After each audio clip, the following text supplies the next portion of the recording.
Mesdames, Messieurs, bonsoir. Bienvenue dans le Saré. Nous mettons au centre de notre discussion familiale ce soir le fouet comme moyen de correction et d'éducation.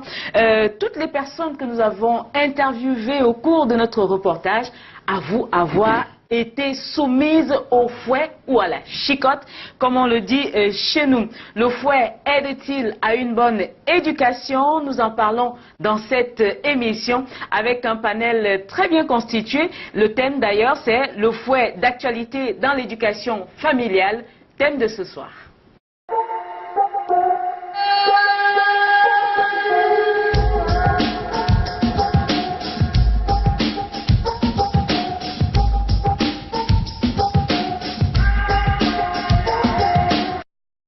Alors, nous commençons par la dame qui est sur ce plateau, Thérèse Monté-Parent. Bonsoir et bienvenue, Thérèse. Bonsoir, Clarence. Merci de me recevoir dans ton plateau. Oui, et c'est une joie d'avoir une dame ici et qui est d'ailleurs également femme politique du PUR, c'est bien ça? Bien sûr. Alors, nous avons également Marius Yassef qui est psychologue. Bonsoir, Marius. Bonsoir Clarence et bonsoir à tous les téléspectateurs. C'est un plaisir d'être à nouveau avec vous ce soir. Alors, spécialisé dans les questions de psychologie d'enfants, d'entrée de jeu comme ça, le fouet, vraiment c'est une question triviale, oui ou non, pour le fouet? Ben, il n'y a pas de question triviale. On est dans une société qui évolue et vous savez que l'usage du fouet a également évolué, donc vous avez dit dans votre propos tout à l'heure que la quasi-totalité des personnes interviewées ont déjà admis avoir été fouettées dans leur éducation. Donc, effectivement, sur le plan scientifique ou sur le plan de la modernité, on a tendance, il y a des théories et des courants qui s'élèvent ou s'érigent un peu contre cette pratique.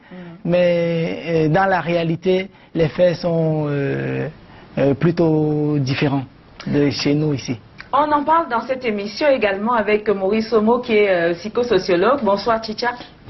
Bonsoir Clarence et merci de m'associer à cette autre édition du Saré. Pour un thème intéressant. C'est avec beaucoup de plaisir que j'ai accueilli ce thème.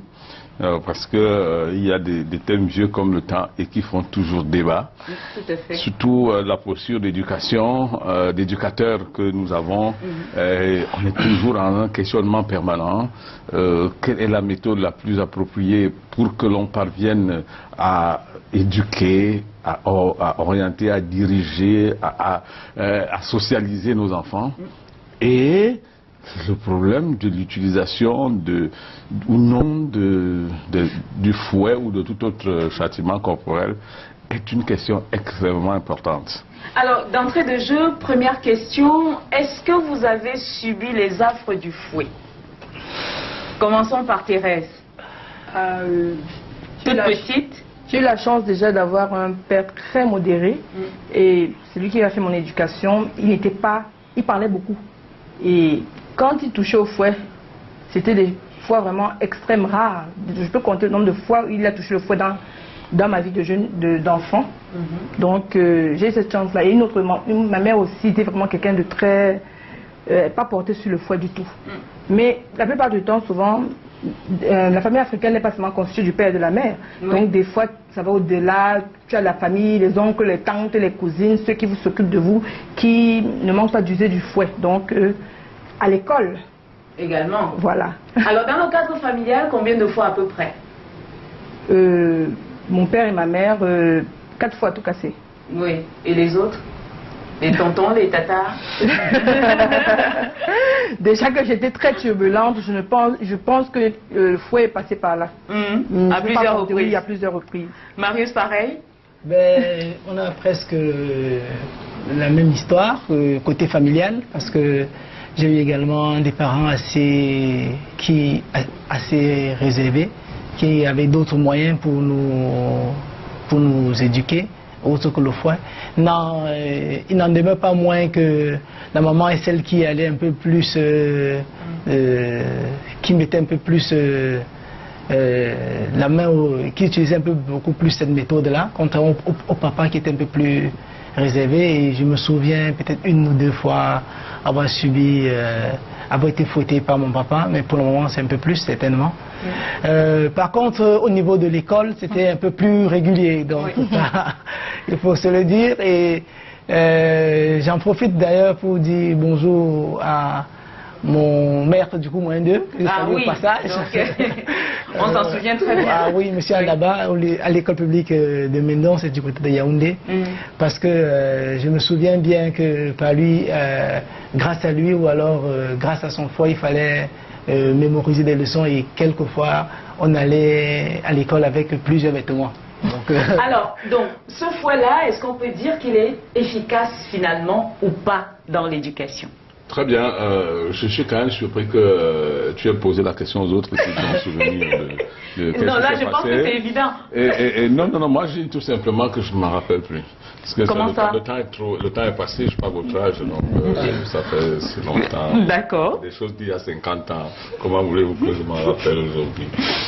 Bon, dans tous les cas, ce que vous posez comme question, tout de go comme ça, au regard du discours qui se tient de plus en plus aujourd'hui, il semble bien que la génération actuelle semble dire que si elle a réussi, je dis bien réussi entre guillemets, si elle a réussi, c'est parce qu'elle a été éduquée à la chicotte.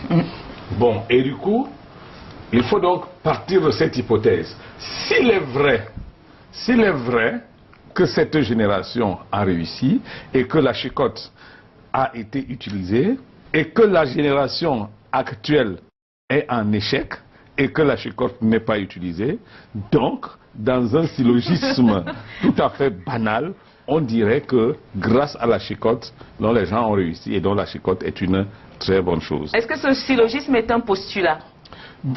À la base, un postulat, à la base, j'ai dit, c'est pour le si, dès que nous avons mis le si, oui, ça devient je veux dire le postulat de M. Somo. Voilà. C'est un postulat qui répond à un raisonnement logique. Maintenant, nous allons passer par une méthode scientifique qui consiste à émettre des réserves. D'abord, réussir.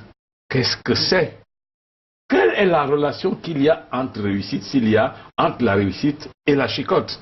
Bon, maintenant, l'autre, c'est l'échec. La génération actuelle a-t-elle véritablement échoué? La génération d'avant a-t-elle véritablement réussi? Donc, je crois que en alliant les éléments les uns après les autres, on peut parvenir quelque part à trouver la place de la chicotte. Bien. Donc, le raisonnement va commencer là. Premièrement, est-ce que la génération d'avant, appelons ça comme ça, a réussi? Je n'en sais rien, c'est une question qui est posée. Marius, est-ce qu'on peut faire ce distinguo entre une génération vis-à-vis d'une autre qui a réussi et une autre qui a échoué? Il me semble assez difficile d'aborder le débat sous cet angle.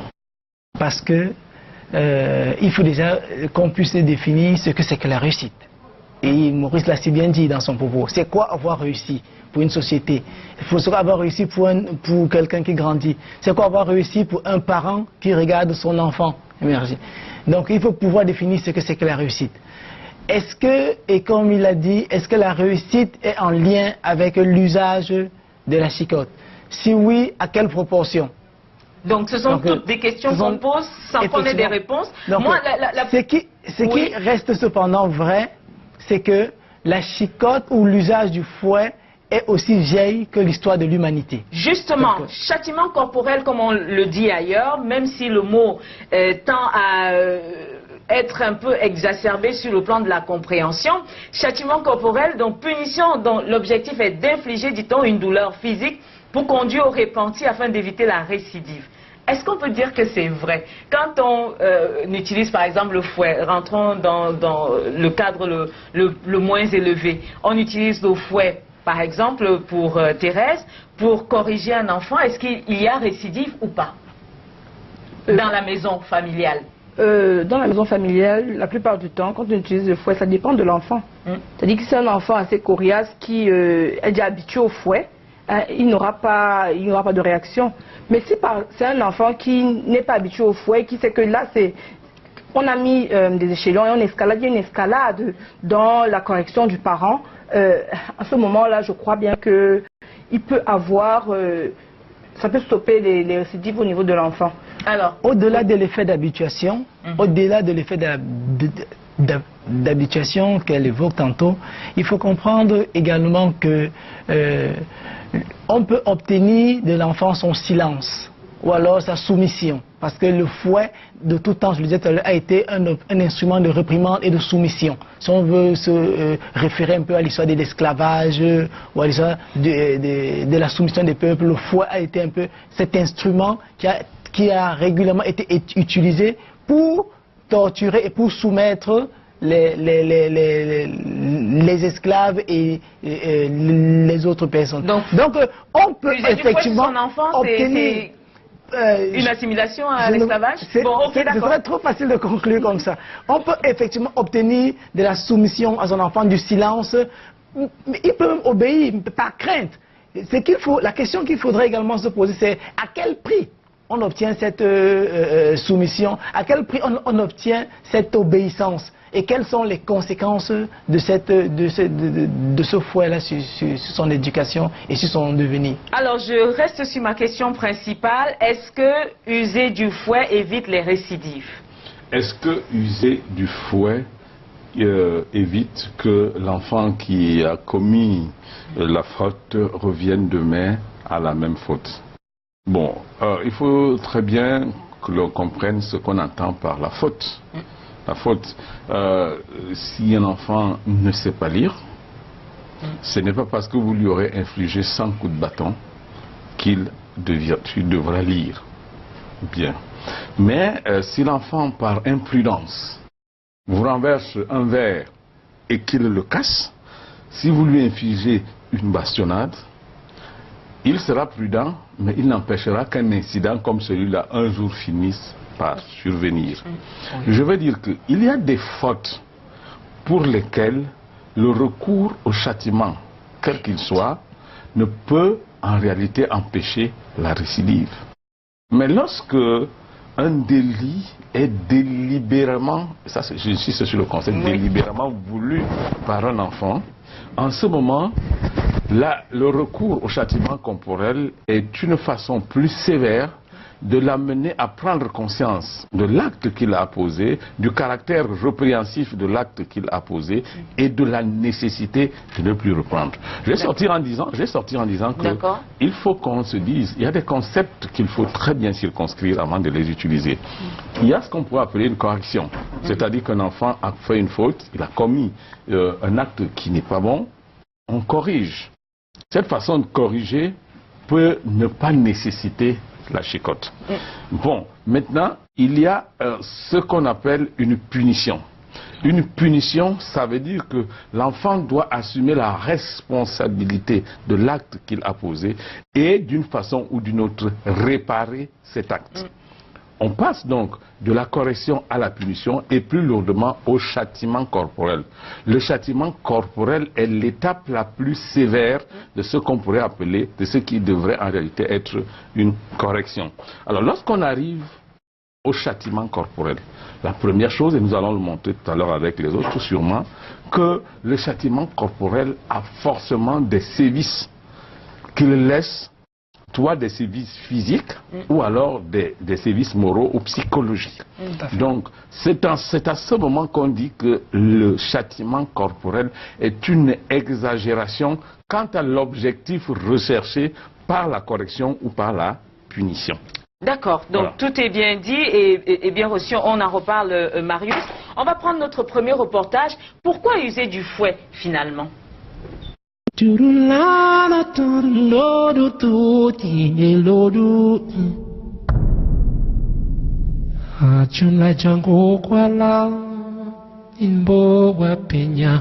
Hélène reconnaît très souvent user du fouet pour faire valoir son autorité auprès de son enfant.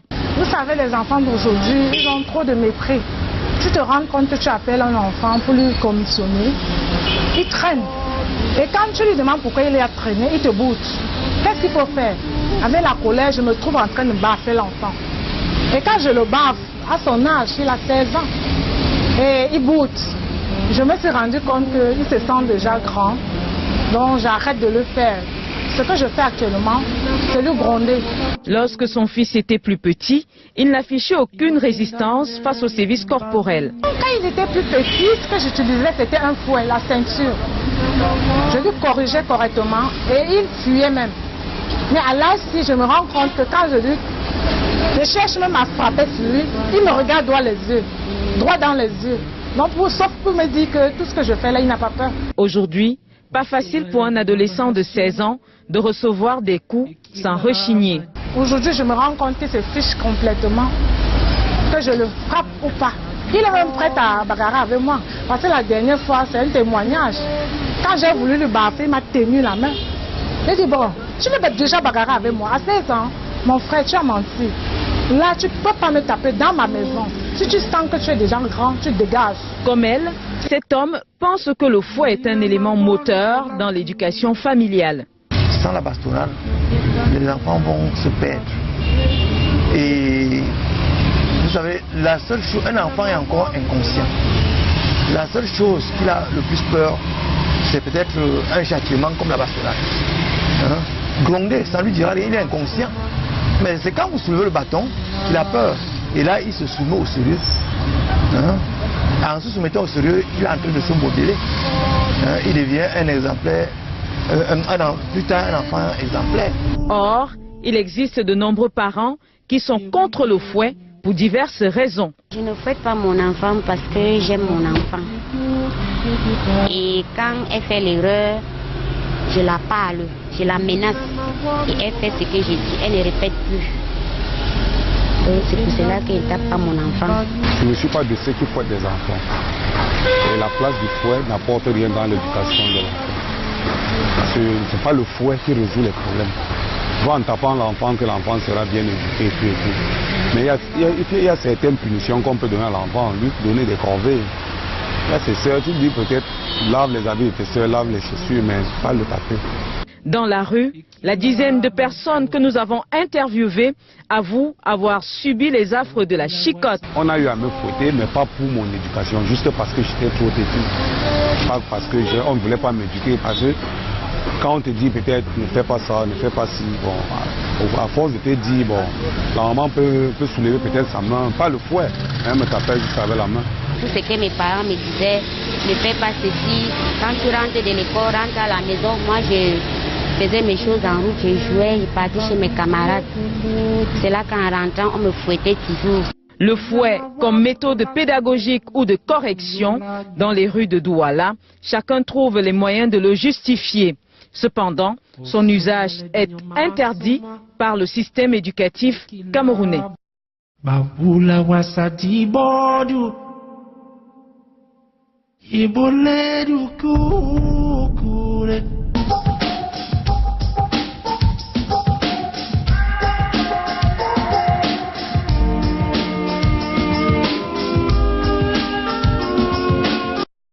Voilà, expression du langage et donc c'est la suite de l'émission. Pour certains, le non-usage du fouet prédestine l'enfant à la perdition. Marie, je pense que ça rejoint d'ailleurs le débat qu'on avait avant de prendre le premier reportage. Oui, justement, tout à l'heure, on se rend bien compte que le fouet, selon qu'il est bien ou mal utilisé, peut avoir un certain nombre de conséquences. Ça, c'est à peu près l'idée qu'on développait avant le reportage. Et je voudrais rajouter que l'usage du fouet fait un peu partie d'un panel de punitions possibles. Parce qu'il faut bien qu'on se rende compte qu'aujourd'hui on parle du fouet, mais il y a un éventail de punitions. Comme quelqu'un a relevé dans le reportage la corvée, nous avons des punitions telles que l'isolation, nous avons des conditions telles que les CPE, l'addition. Nous avons un certain nombre de punitions qu'on peut adapter. Maintenant, quelle qu'en soit la punition, et Maurice le disait tout à l'heure, le fouet ou alors le châtiment corporel doit être quelque chose d'extrêmement rare dans l'éducation d'un enfant. Parce que s'il est fréquent, il y a le phénomène d'habituation qui se crée, il y a le phénomène de traumatisme et de violence qui peuvent également qui peuvent se développer. Donc ça doit être quelque chose d'extrêmement rare Et on a vu également dans le reportage que à partir d'un certain âge, les enfants deviennent résistants à cette pratique. Justement. Donc on doit se rendre compte que on doit pouvoir tenir compte du niveau de développement des enfants qu'on utilise une méthode punitive. En général, avec le fouet, c'est très facile avec des enfants en bas âge. Généralement, moins de 10 ans, ils se soumettent très facilement parce que déjà ils craignent, ils ont une certaine peur qu'ils développent et en peur de fouet, ils peuvent facilement se soumettre. Mais une fois adolescents, il y a un certain nombre d'enjeux qui se mettent en place, ils se développent. Il y a un enjeu identitaire, un enjeu sur le plan biologique, il y a également des hormones qui se développent. Et ils se sentent de plus en plus hommes ou alors de plus en plus femmes. Donc ils ont de l'autorité. Ils ont de l'autorité et cela fait en sorte qu'ils ne supportent plus et ils peuvent opposer et marquer leur refus. Donc il faut tenir compte de tous ces paramètres. Alors on va savoir à quel âge infliger quel type de correction ou bien, oui on revient dessus, à quel âge quel type de correction, mais la question Thérèse, non-obéissance, on l'a vu dans le reportage, et une tape avec la main différente de l'usage du fouet, d'accord ou pas? Ça dépend de l'enfant, je dis bien, ça dépend encore de l'enfant, de l'âge de l'enfant, de son degré de... Parce que les enfants ne viennent pas tous avec la même... en fait, on accouche, dans les proverbes éthiques, il dit que tu accouches l'enfant, mais tu n'accouches pas son cœur. Alors l'enfant va venir avec sa façon de voir les choses, sa façon d'être, et tu vas, à un autre, tu vas seulement gronder, tu vas seulement gronder l'enfant, et puis il va obtempérer. Un autre, tu vas le gronder, il va te regarder droit dans les yeux. Et il faudra réagir. Moi, la tape, la plupart du temps, c'est quand l'enfant fait une bêtise, tu peux faire attention. Mais quand c'est le faux, c'est comme quelque chose de vraiment grave. C'est-à-dire que l'enfant fait quelque chose de très grave et qu'il comprenne que là, il allait très loin. Et donc, c'est une méthode rare chez vous?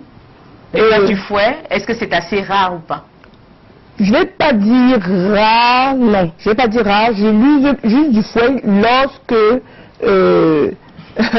un peu plus que ses parents d'ailleurs. Ma situation est un peu plus compliquée que celle de mes parents. Parce que moi, devant par exemple mon père, il y a des choses que je ne pouvais pas faire. Aujourd'hui, tu es en train de parler avec une grande personne, ton enfant il vient, il te répond, il te parle devant une grande personne, se mêle de la conversation, des choses que je n'osais pas penser. Avant, mon père pouvait être en train de parler et je me mêle de la conversation avec les grandes personnes. Donc il y a ces anachronismes-là qui font qu'à un moment tu ne peux pas. Tu ne peux pas gérer de la même manière. Monsieur Somo, alors cet enfant de 16 ans, cet adolescent, pour être plus précise, qui affirme sa résistance, carrément, qu'est-ce que vous dites à cette maman? Non. En fait, on est dans l'ordre logique des choses. Logiquement, et le petit l'a dit tout à l'heure, logiquement, il y a un certain nombre de mutations qui s'opèrent chez l'individu, au point que, sous le plan du comportement, il y a des attitudes qui sont extrêmement prévisibles. C'est pourquoi on devrait arriver forcément à une situation où, à chaque âge, ou à chaque tranche d'âge, ou à chaque étape du développement psychomoteur et affectif de l'individu, soit rattaché un type de punition possible. S'il y a une révolte de l'enfant face à un mode de punition ou de répréhension, ça veut dire tout simplement qu'il y a inadéquation entre le mot utilisé. Parce qu'en général, les enfants, ils acceptent la punition que vous leur donnez, à condition que vous leur en expliquiez la raison, et deuxièmement, qu'il y ait une certaine proportionnalité entre la punition que vous leur donnez et la faute qui est commise. Bien sûr, on ne doit pas aller comme deux boîtes, essayer de comparer, mais dans tous les cas, on sait très bien qu'un enfant qui est rentré à la maison ne peut pas être autant puni qu'un autre qui a passé toute la nuit dehors. Dans tous les cas, si on va sur ce principe... Oui. Je rajoute une des caractéristiques un peu.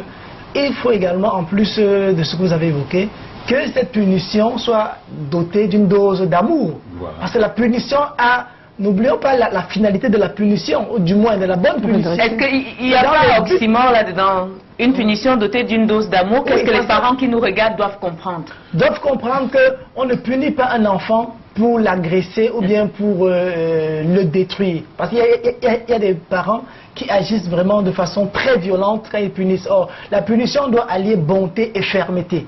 D'accord. Bonté et fermeté. Ok, c'est noté. Et d'ailleurs, pour aller dans le même sens, hein, il faut dire qu'on fait du sacro-saint principe ou de cette maxime qui dit qui aime bien châtie bien. Alors, le châtiment qu'on apporte à l'enfant est, plus loin que ce que tu disais d'ailleurs, est d'ailleurs une preuve de l'amour pour cet enfant.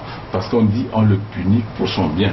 On ne le punit pas pour le détruire, on le punit parce qu'on voudrait que demain qu'il soit suffisamment, qu'il soit quelqu'un de responsable, qu'il soit quelqu'un d'averti par rapport à ce qu'il va faire. Voilà. Et donc, on va poser une question avant de prendre le deuxième reportage. Certains parents font usage du fouet, mais n'osent l'avouer. Est-ce qu'on le comprend? Oui. Comment ça? Des parents qui font usage de fouet sans l'avouer, c'est des parents en fait qui n'assument peut-être pas, ils ne savent même pas pourquoi ils fouettent leur enfant.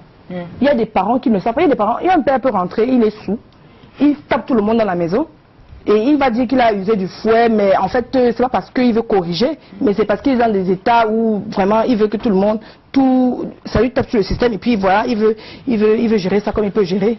Je vais rajouter quelque chose à ce que la dame dit. En fait, ceux qui ne l'avouent pas, il faut distinguer deux types de personnes. Il y en a qui, à la maison, quand vous arrivez, ont leur fouet bien conservé quelque part. C'est prévu que chaque fois qu'il y aura une faute, il y aura un châtiment corporel qui viendrait. Mais il y en a qui, en réalité, réagissent de façon émotive, ou bien de façon émotive. C'est-à-dire que le châtiment qu'ils s'infligent à l'enfant, c'est dans le courroux de l'instant, ils se saisissent de n'importe quel objet autour d'eux et essayent d'infliger une punition. Ce que je vois que ceux-là parfois sont extrêmement dangereux parce que dans cet élan émotif ou émotionnel, il est capable de commettre une gaffe facilement réparable. Mais il y en a qui ont érigé donc l'usage de voix en mode d'éducation au sein de la famille. Et ils savent par exemple qu'en raison de l'ampleur de l'infraction commise, on aura droit à 2, 3 coups. L'infraction au sein de la famille. Voilà, on va prendre le deuxième reportage. Quel est finalement l'impact du fouet sur ces enfants-là au sein de la famille?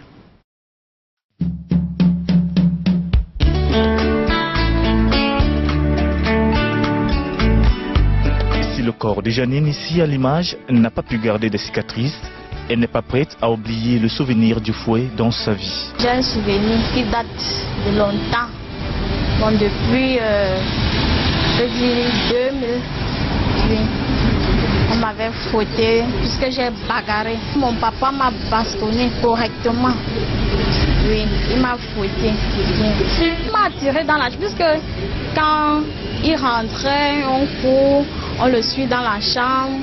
Peut-être qu'il a ramené des bonbons, des biscuits, il nous partage cela. Bon, le jour-là, il a fait comme d'habitude. Le fouet, c'était ce qu'on appelle le tuyau à gaz. C'était le tuyau à gaz. Et lui ne tapait pas sur les mains, puisqu'il sait que les mains là, ça ne pénètre pas bien, ça ne fait pas mal. Lui tapait sur le corps, partout sur toi. Ce jeune libraire, enfant chouchou de sa maman, n'a pas échappé aux coups des règles graduées en bois de ses enseignants, ou encore des coups de tuyau à gaz qui ont longuement écorché son dos. D'ailleurs, ses phalanges gardent toujours des cicatrices.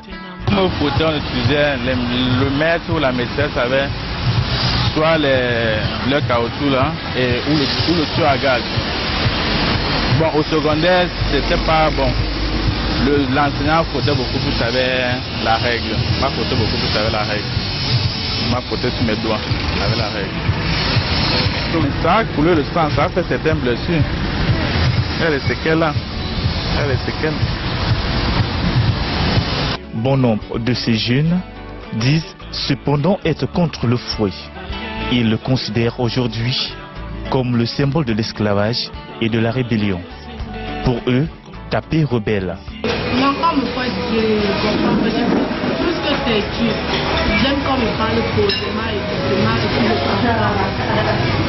ça me rend plus que t'es... Les pédagogues, toutefois, recommandent le fouet pour remettre la pendule à l'heure, mais avec modération. Vous ne pouvez pas fouetter quelqu'un à mort entre nous. Hein? C'est votre enfant. Mais ce n'est pas votre enfant. Il ne vous a pas permis de tuer quelqu'un avec la chicotte. Nous sommes d'accord là-dessus. Mais je dis qu'on utilise ce moyen-là pour redresser l'enfant. Ce n'est pas pour le tuer.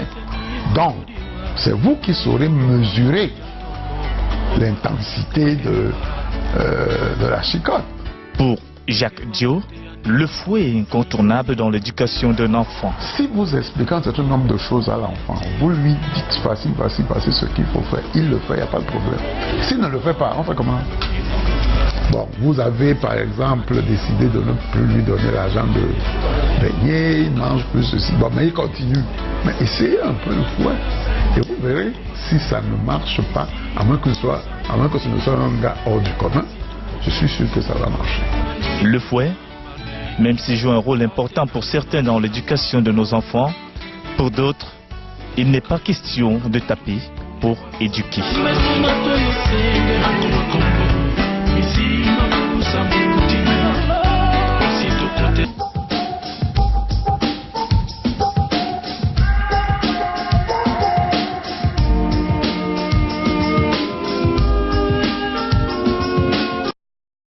Alors, je vais commencer par cette adolescente qui dit que quand on me tape, ça me rend plutôt têtu. Ça fait peut-être sourire, mais ça fait retenir quelque chose d'important. Non, les mots que l'enfant utilise doivent être pris à un degré, au premier degré. Qu'est-ce que ça veut dire devenir plus têtu, j'ai posé un acte répréhensible. Lorsque je suis fouetté, alors je repose cet acte doublement, ce qui me semble relever de l'impossibilité. Je crois que le fait de le dire voudrait tout simplement dire qu'il faut qu'il y ait quelque chose d'autre qui soit utilisé à l'endroit du châtiment corporel. Bien. Donc l'habituation qu'on évoquait tout à l'heure, justement. Il a utilisé les mots qu'il faut. Majoritairement, le fouet peut arriver à anesthésier la sensibilité de certains. Et ceci se reconnaît quand on dit on tape un enfant, on ne peut pas empêcher, à cet enfant on ne peut pas empêcher de pleurer. Si à un moment donné l'enfant arrive à ne même plus pleurer, parce qu'il y a des enfants dont le niveau d'anesthésie sur le plan corporel, et ça c'est physiologique, est tel que, quel que soit le degré, et c'est justement parce qu'il y a une corrélation très explicable entre la dimension psychologique de l'être et la dimension physiologique. C'est-à-dire que lorsque l'enfant a réalisé qu'il a posé un acte qui n'est pas bon, tout ce que vous lui donnez comme punition, il la ressent normalement. Mais lorsqu'il ne se sent véritablement pas coupable de cet acte, à un moment donné, il sent une injustice qui est liée au fait que, qui est liée à ce qu'il a intégré qu'il est battu pour rien. Voilà, c'est tout simple que ça. Alors, donc c'est l'un des impacts qu'on peut noter. Cette jeune enfant qui dit que quand on me tape, je deviens têtu. Je ne sais pas moi, comment on peut expliquer? Elle ne comprend pas pourquoi elle est fouettée, qu'est-ce qui se passe? Mais on l'a dit, c'est parce que au bout d'un certain temps, si le fouet est utilisé de façon excessive et abusive, les enfants finissent bien par s'y habituer et développent des mécanismes qui leur permettent de ne plus ressentir ou alors de ne plus extérioriser leur douleur. Et ça c'est sur le plan physique, parce que sur le plan psychologique et sur le plan psychologique, il y a d'autres conséquences. Un enfant qui est conduit dans cette situation peut finir par développer, le fouet peut également être ce qu'on appelle un briseur de l'estime de soi. C'est-à-dire qu'un enfant qui va perdre petit à petit confiance en lui parce que à force d'avoir subi à répétition ces châtiments-là, a fini par intégrer que peut-être qu'il ne vaut rien, peut-être qu'il n'est pas digne de ça, peut-être qu'il ne mérite pas, il est moins que les autres, et finalement, plus tard, il peut se retrouver dans une situation où il manque de confiance en lui. Est-ce qu'un enfant... Mais je répète bien que c'est dans des situations où l'usage a été excessif. Est-ce qu'un enfant qui subit justement le fouet peut détester ses parents? Ça peut arriver, on peut en arriver là, c'est peut-être extrême, mais c'est une question importante. Et vous évoquez là un problème extrêmement important, c'est le problème de la relation entre les parents et les enfants, le mode de relation qui s'établit entre les parents et l'enfant. C'est-à-dire que tout enfant, normalement et très logiquement, attend de ses parents l'attention, il attend de ses parents des petits câlins, l'encouragement. Mais également, il attend que ses parents lui disent qu'il a tort lorsqu'il a tort. Bon, donc logiquement, sur le plan psychologique, les psychanalystes vont vous dire que les effets du fouet peuvent entraîner des traumatismes au stade infantile avec des répercussions graves plus tard lorsque l'individu a atteint un certain âge. Alors ceci va dans l'ordre, non seulement dans la relation directe qu'il y a entre les parents et l'enfant, mais également dans la relation que cet enfant peut avoir globalement avec la société. Parce qu'au moment où il est battu, il ne voit pas seulement le parent qui est en train de le battre, mais il voit également la société complice qui lui a mis un parent et qui est bizarrement silencieuse devant les sévices donc certains enfants donc vont reproduire plus tard ce mode de comportement. En fait, certains vont être soit sévères, c'est-à-dire que dans une logique de reproduction, ou certains vont être extrêmement laxistes dans une logique de compensation. Alors, voilà. Thérèse, finalement, quand on écoute tout ça, l'impact psychologique et physique, on a eu ces témoignages dans les reportages, pour ou contre le fouet? C'est une question vieille comme le monde. Hein. Oui, pour le fouet à modération. Moi, je pense qu'il y a une partie de la Bible qui dit que use du fouet pour ton enfant au temps de la jeunesse pour que tu n'aies pas à pleurer ton enfant demain. Bon, je paraphrase un peu, mais c'est un peu ça. C'est-à-dire qu'il faut redresser l'enfant tant qu'il est temps. C'est pas quand il sera vieux, tu n'auras plus de mainmise, tu pourras plus, et tu auras fait un enfant tordu. Donc il faudrait mieux mettre les attelles quand il est encore un petit rejeton, pas quand il est devenu un arbre. Et pour ceux qui vont dire que vous êtes tortionnaire? Je ne vais pas dire tortionnaire parce que un tortionnaire, c'est quelqu'un qui fait quelque chose dont le but, c'est le but qui est important. Le tortionnaire, lui, il fait des choses dans son but à lui, c'est-à-dire il veut qu'on fasse sa volonté et il ne tient pas compte du bien de la personne qu'il a entre les mains. Le tortionnaire, par exemple, tu vois, les esclavagistes, ils fouettaient juste parce qu'ils voulaient... Le tortionnaire, lui, il s'amuse, c'est un jeu. C'est-à-dire qu'un jeu dans lequel il se délecte en regardant la souffrance de l'autre. Voilà. Donc, dans notre environnement, on va dire que le fouet est important, comme le rappelait le monsieur. Oui, pour ne pas perdre son enfant, il faut user du fouet. Encore qu'il y a des paroles qui peuvent détruire plus que le fouet. Oui. Je crois qu'il y a des paroles qui peuvent détruire un enfant plus que le fouet. Il y a des choses dont je me rappelle jusqu'à aujourd'hui qui me permettent de faire un certain nombre de choses parce que j'ai eu des paroles vraiment détruites, qui ont détruit un certain nombre de choses. Donc, ce que Thérèse dit me fait rebondir sur quelque chose, c'est que c'est un peu la pré-punition. Punir, c'est une chose, ça peut être le fouet, mais qu'est-ce qu'on fait après avoir puni? Est-ce qu'on encourage l'enfant à demander pardon pour la faute qu'il a commise? Est-ce qu'on l'encourage? Est-ce que le parent se réconcilie avec son enfant après la punition? Parce qu'il y a des parents qui, après vous avoir puni, c'est-à-dire vous avez payé pour la faute que vous avez commise, mais ils vous boudent, ils vous insultent et ils vous disent des méchancetés durant des mois et voire même des années durant. Et ça vous fragilise énormément, ça fragilise énormément les enfants sur le plan psychologique. Donc il est important de rappeler ici qu'une punition obéit à un certain nombre d'étapes. Alors, on a besoin de savoir quelles sont les étapes de la punition, c'est important. Oui, une bonne punition, il faut dans un premier temps amener l'enfant à reconnaître sa faute. On ne punit pas un enfant pour rien. Et dans le processus de la reconnaissance de la faute, éviter de poser la question du pourquoi. Pourquoi est-ce que tu as fait ceci? L'enfant va justifier. on pose la question, lorsqu'on a fixé les règles avant, c'est qu'est-ce qu'on s'est dit, qu'est-ce que tu as fait, comment ça s'appelle, ce que tu viens de faire. Ça, c'est un peu un reflet, un jeu, pour que l'enfant, on peut l'aider. Tu as désobéi, tu as menti, tu as triché, et puis maintenant, qu'est-ce que tu mérites? Ça, on évalue le prix. Quand on fait ça, qu'est-ce qu'on mérite?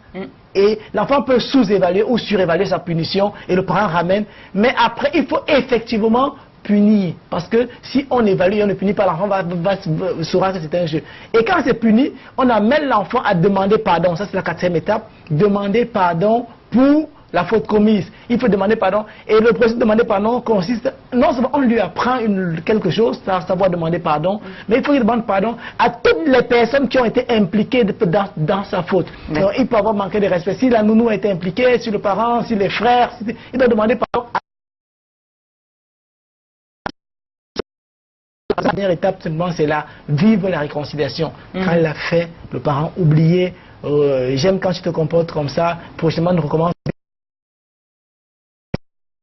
Alors manger les beignets haricots ensemble, par exemple. On va prendre le 3e reportage. Et ce 3e reportage, nous l'avions préparé lors d'une émission concernant la punition excessive. Je ne sais pas si ça se rejoint ou pas, ça n'avait pas été diffusé. Donc on va en faire usage aujourd'hui et on revient sur ce plateau.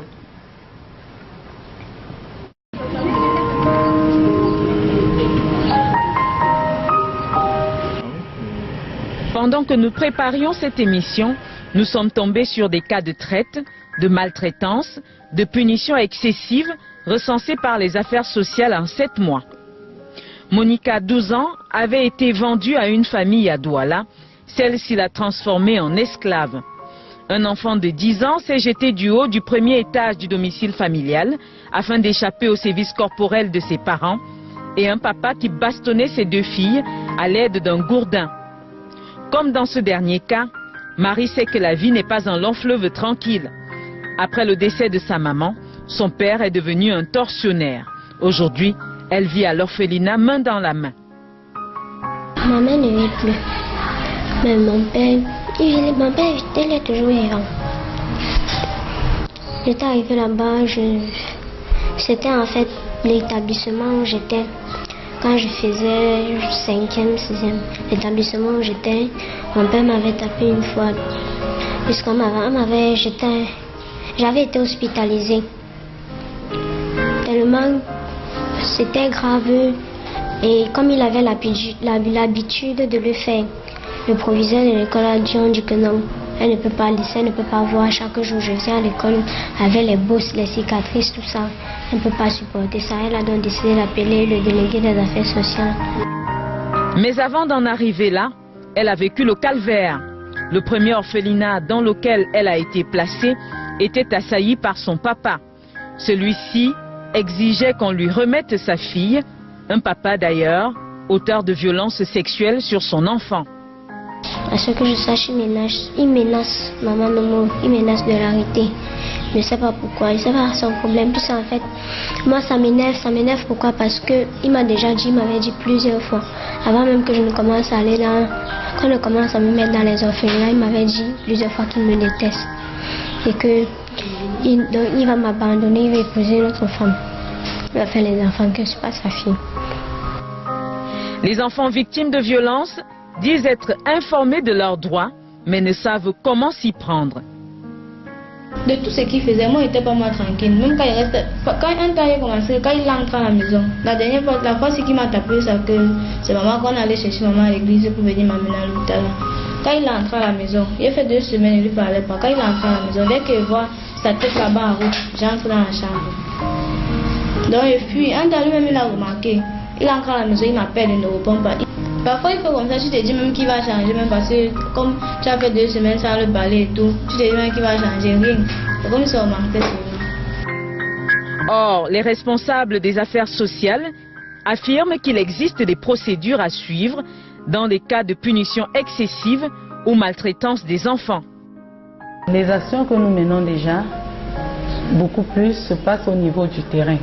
Parce que quand un cas est signalé au niveau du terrain, les services du terrain descendre, regarder qu'est-ce qui se passe, quel est le type de cas que nous avons comme maltraitance, parce que nous avons plusieurs types de maltraitance. Il y a les violences physiques, corporelles, il y a les violences psychologiques. Nous avons également les viols. Donc ça dépend du type de cas qui est en face de nous. Et les services que nous avons sur le terrain sont en charge de la protection de ces différents enfants.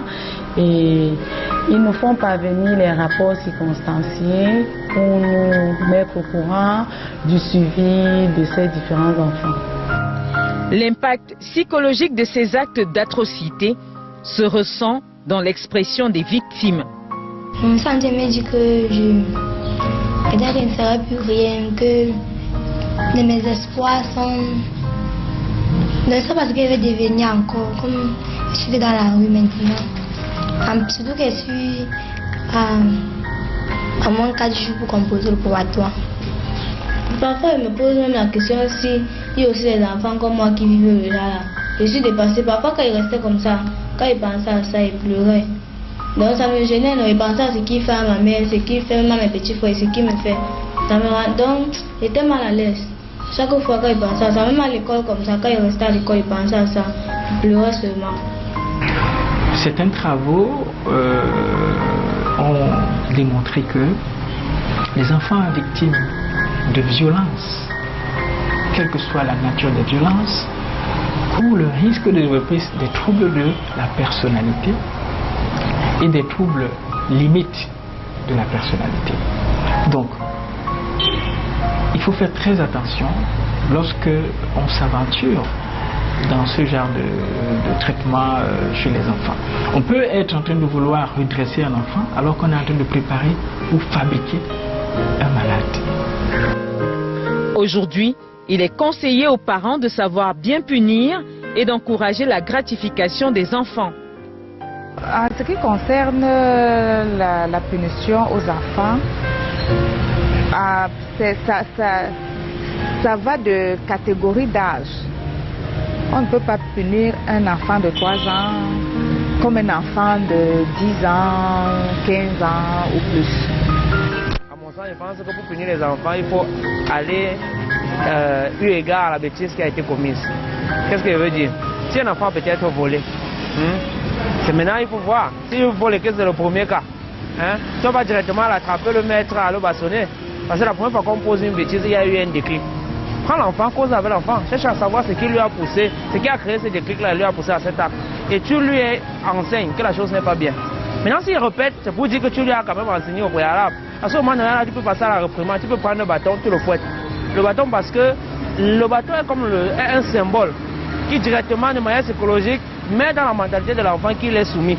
Si tu prends la main pour gifler l'enfant, tu crées un rapport d'égalité. La punition fait partie de la formation de l'éducation. C'est la gratification et la frustration qui vont ensemble, qui fabriquent, qui construisent l'enfant. Donc on ne peut pas être permissif ou bien être quelqu'un qui gratifie seulement. La punition, c'est à tous les âges, n'est-ce pas? Et le problème, c'est quelle punition appliquer. En matière de punition, on peut par exemple ajouter une aversion qui ne peut pas créer un traumatisme ou bien enlever chez l'enfant quelque chose qu'il aime bien, qu'il apprécie bien. Ça, c'est ce qu'on appelle des punitions.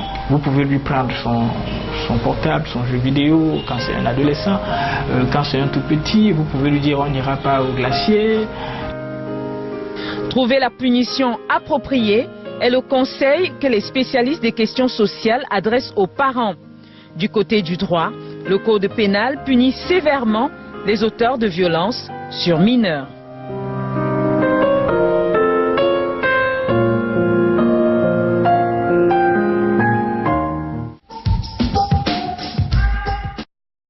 Donc, je pense que là, c'est la dernière ligne droite de cette émission avec ces témoignages tout à fait effroyables pour la maman que Thérèse est. Elle écarquille les yeux, elle ne comprend pas qu'on en arrive là. Surtout quand il s'agit de violences sexuelles, ça devient... ça nous fait peur au quotidien parce que les gens qui côtoient les enfants et tout ça, on devient un peu comme des malades parce qu'avec tout ce qui se passe maintenant, on est un peu effrayés. Alors, on a là ton fils, qui est également psychologue, qui nous parle de la gratification. C'est important de gratifier, tout comme c'est important de dire à un enfant, tu as commis une faute, fais attention. Absolument, je crois que M. Tan a parfaitement raison. En fait, la punition se situe à l'opposé de la gratification. Et ça rentre dans les deux bornes de l'éducation. Donc, on va gratifier un enfant parce qu'il a posé un acte qui est encourageant. Et on va... Donc, on lui fait un cadeau. Oui, on devrait lui faire un cadeau. Mais on doit également... Une gratification psychologique. Oui, bon, quand on dit gratification psychologique, ça veut dire qu'on sait très bien, une félicitation peut avoir beaucoup d'impact, parfois beaucoup plus d'impact qu'un cadeau matériel qu'on lui donnait. D'accord. De l'autre côté, c'est bon à savoir. De l'autre côté, il y a également la punition. La punition qui est en fait l'opposé de la gratification parce que l'enfant a posé un acte répréhensif.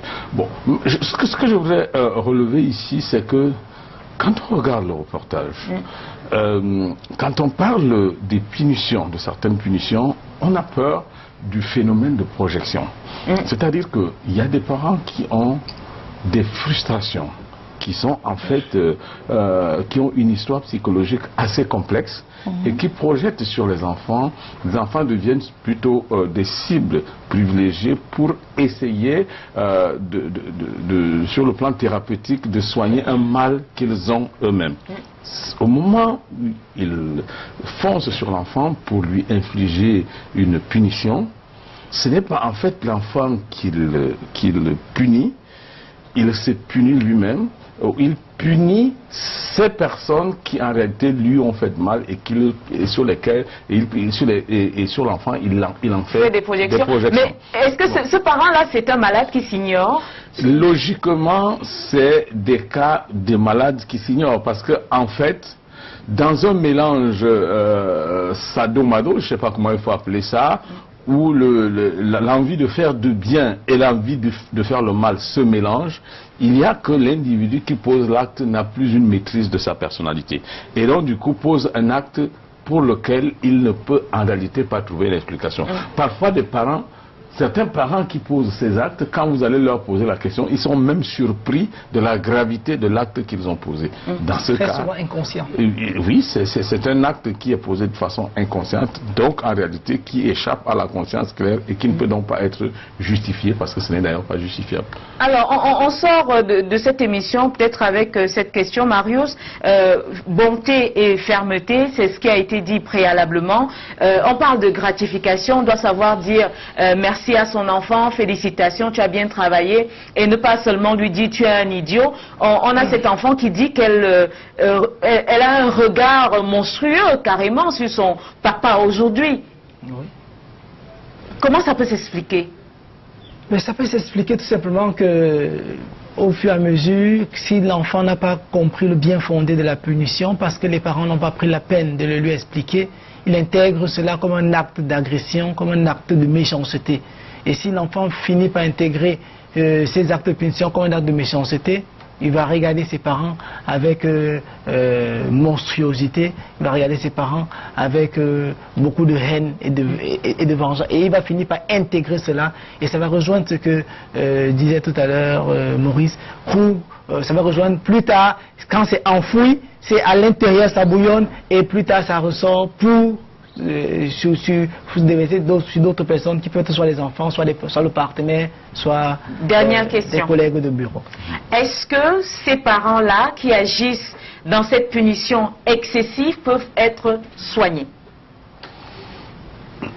Bien sûr qu'ils peuvent être soignés. Le plus difficile, c'est de pouvoir les amener à prendre conscience et à demander de l'aide. Donc, ils peuvent être soignés parce que c'est des traumatismes enfouis tout simplement.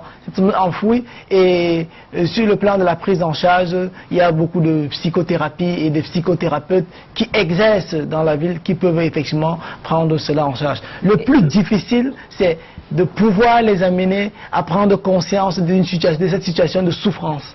Donc, et pour ceux qui ne connaissent pas les thérapeutes comme vous, est-ce qu'au sein de la famille, on peut faire quelque chose? Naturellement, la première thérapie, la première psychothérapie, elle est à l'intérieur de la famille. Je vais vous dire que le processus d'éducation est un processus complexe, et dont ne peuvent se prévaloir la maîtrise personne. Hein, c'est-à-dire qu'aucun parent, parfois il y a des parents qui croient très bien faire, ils deviennent permissifs, il y a des parents qui croient mal faire, ils deviennent traumatisants pour des enfants. Donc il y a un juste milieu dans le processus d'éducation qui demande que chaque enfant qui naît appartienne d'abord à la société. Ça c'est très important. Oui. L'enfant appartient à la société et les parents devraient en fait, par une forme d'ouverture, permettre que les tiers s'impliquent dans le processus d'éducation en leur apportant les conseils nécessaires, n'est-ce pas, pour trouver la meilleure éducation pour leur enfant. Je vais sortir en parlant de l'utilisation de la chicotte, en parlant des sévices corporels. Pour dire que sur le plan légal, cela est interdit. Donc, il ne faut pas utiliser la chicotte. Ceux qui disent de temps en temps, il faut l'utiliser un peu, non, je dis, c'est formellement interdit. Au-delà de l'approche légale, il y a que l'évolution, la dynamique de la société dans laquelle nous nous trouvons aujourd'hui fait que les enfants sont extrêmement avertis sur un certain nombre de choses, parfois même plus avertis que certains parents. Ils savent bien ce que recourir à la chicotte veut dire. Donc, il ne faut pas que les parents s'étonnent que les enfants leur reversent sur la figure le produit des actes qu'ils ont posés pour donner des châtiments corporels. Bon, aujourd'hui, dans nos écoles, certaines de nos écoles, en fait, qui ont, comme on dit, une panoplie de mesures nécessaires pour redresser les enfants, recourent malheureusement et de façon systématiquement à la chicotte, sous le fallacieux prétexte que c'est cette chicotte qui va donner un certain nombre de résultats. Nous disons que ces personnes... Est-ce que nous sommes prédisposés à supporter la chicotte? Ces personnes, à mon sens, manquent d'imagination et d'intelligence. Et de pédagogie. C'est-à-dire que si très facilement vous devez faire recours à la chicotte, ça veut dire qu'en fait, sur le plan de la pédagogie, comme il disait tout à l'heure, vous n'avez pas à votre disposition les instruments nécessaires de l'éducation et du dressement de l'enfant. Donc, le problème, ce n'est pas les enfants, le problème, c'est ces éducateurs. Alors, on a terminé, hein, Thérèse, on ne peut pas ne pas évoquer cette fameuse loi du 4 avril 1998 portant orientation de l'éducation au Cameroun. C'est vrai qu'on parlait spécifiquement de la famille, mais c'est important quand même de le noter à la suite de M. Somo. Et donc, en son article 35, et cette loi qui nous dit, et je cite, « L'intégrité physique et morale de l'élève est garantie par le système éducatif, sont de ce fait proscrits les sévices corporels et toute autre forme de violence. » Est-ce que c'est un texte pour un texte, finalement? Oui. Dans les écoles, la plupart du temps, les enfants reviennent avec des coups. Moi, par exemple, je ne fouette pas ma fille lorsqu'il y a des traces, mais elle revient de l'école avec des traces sur le corps. Tu vas parler de ce texte, et puis après, c'est-à-dire, l'enfant va le traiter autrement. Ça veut dire que c'est ta maman qui vient ici, qui fait des problèmes parce que toi, tu veux un traitement particulier. Donc, c'est un texte pour un texte. Moi, vraiment, je suis content de cette page qui m'est tendue pour parler de ça. C'est un texte qui, pour un texte, on a sorti ce texte, j'étais encore à l'école. Et j'avais... 4 avril 1998. Voilà. J'étais contente. Mais après, la semaine d'après, on m'avait fouetté et j'avais parlé de ce texte. Non, c'est vrai, à l'école. Donc, vraiment... C'est sur cette note, on va achever cette émission. On aurait voulu que ce soit sur une note plus gaie, mais bon. On achève cette émission sur cette note-là. Thérèse, merci d'être venue sur ce plateau. Merci de m'avoir invité. Merci Marius, merci Monsieur Maurice Somo. À très bientôt. Mesdames, Messieurs, on va se retrouver lundi prochain.